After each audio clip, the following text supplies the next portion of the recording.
Just 3 races remain in the regular season for the NASCAR Cup Series. And after that, the playoffs begin. And so far, 15 spots have been locked in, we think. This could get more chaotic if there are 17 winners, but I'm going to give you an update. We're going to look at the grid, talk about who needs a win, who needs points, all that stuff. So, of course, Kevin Harvick won at Michigan yesterday. He needed a win to make the playoffs. With that win, he is now in the playoffs. So let's look at the standings. Chase Elliott is on top of the standings still. It's him, Ross Chastain, William Byron, Denny Hamlin, Joey Logano, Tyler Reddick. They all have multiple wins. Then down to the single wins, Kyle Larson, Chase Briscoe, Christopher Bell, Daniel Suarez, Kurt Busch, Kyle Busch, Alex Bowman, Austin Cindric, and Kevin Harvick. Those are all based on the playoff points they have locked in via wins and stage points. This does not account for their regular season standing. So then after that, the guys you have who can make it in on points, you got Ryan Blaney, who's currently in. Then you got Martin Truex Jr., 19 points out. Everyone else has to win. Now, I think it's mathematical at this point. So, yeah, if you're not Truex or Blaney, you have to win to make the playoffs. And even if you are Truex and Blaney, you might have to win to make the playoffs because if someone like Erik Jones or Bubba Wallace or Aric Almirola wins, then you're both out. So they're going to need a win as well. But if we go, this is where it gets interesting. If at Richmond, Bubba Wallace wins, I don't know. Then it gets interesting because we have 16 winners with 2 races to go. And it becomes what happens if there's a 17th winner. Well, that would go down to the regular season points. Because they're tied in a win, the next tiebreaker would be the regular season points, who is higher in the standings. So the highest up with 1 win is currently in the regular season standings, Kyle Larson in 5th in the points. So he's essentially in. 7th place, Christopher Bell. He's locked in as well. 8th place, Kyle Busch. 9th place, Kevin Harvick's locked in. 11th place, Alex Bowman. He's not mathematically locked in, but he has a good gap. Kurt Busch is currently the lowest driver with 1 win. He has 485 points to his name. The gap between him and Alex Bowman is 87 points, which is over a race, so Bowman should feel comfortable right now, but he does need some more performances, get a top 10 or 2 maybe before the end of the regular or heading into Daytona. You should be good. Tyler Reddick, it's another, let's see here, it's 72 points. Well, he has 2 wins, so that's irrelevant, I guess. So forget what I just said there. Then we go to Daniel Suarez. Daniel Suarez is 71 points above Kurt Busch, so he's also in the same situation as Bowman. He's more than a race ahead. You kind of just have to maintain the gap. You can even give up a little bit of the gap, but of course that all depends on if Kurt Busch comes back, and it also would depend on who the other winner would be. Like if the winner was Cole Custer, 25th in points, then Kurt Busch wouldn't have to worry. But if the next two winners were Martin Truex Jr. and Ryan Blaney, then Kurt Busch would have to worry because those guys are 2nd and 4th in the regular season standings. So other winners who have to be worried about that, Chase Briscoe, he is currently only 48 points above Kurt Busch in the standings. Austin Cindric is only 46 points above.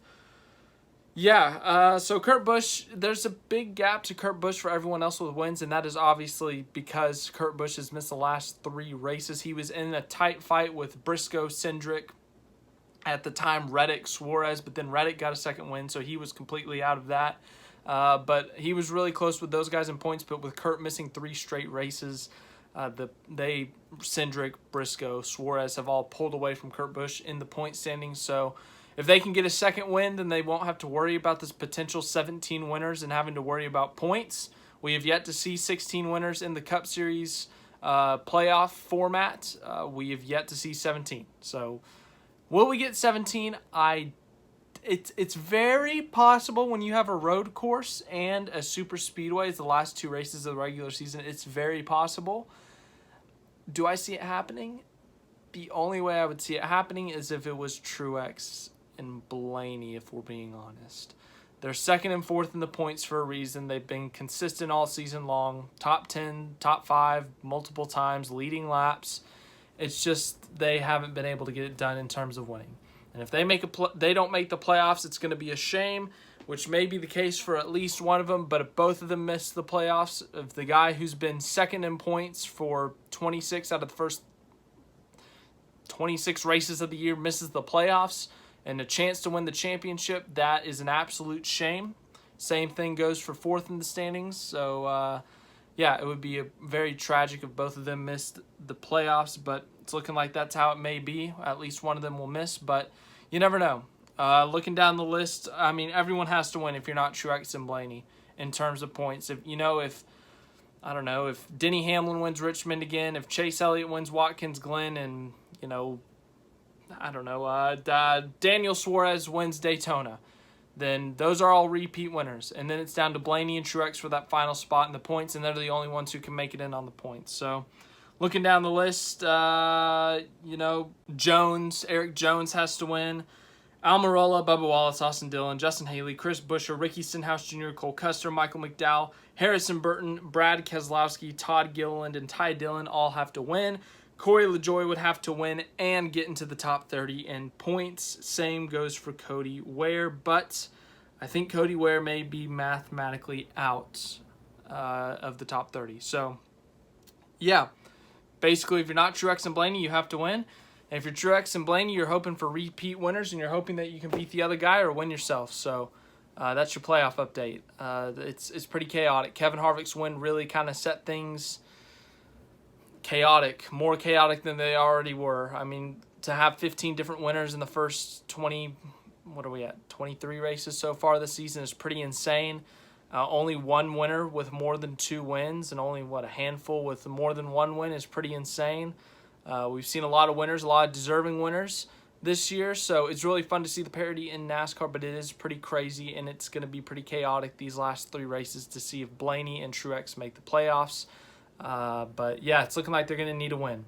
So if either of them win, then the other one's going to have to win, and it's just going to be chaotic. It's going to be chaotic. So winning is going to make everything chaotic. We might have a guy with a win who doesn't make the playoffs. We could have the second place in points miss the playoffs. This is very chaotic. So thanks for watching. That's about the only update I have on the points standings because, it's pretty official there. But thanks for watching.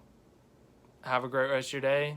Petty GMS is announcing their 2023 driver lineup on Wednesday, so we'll talk about that.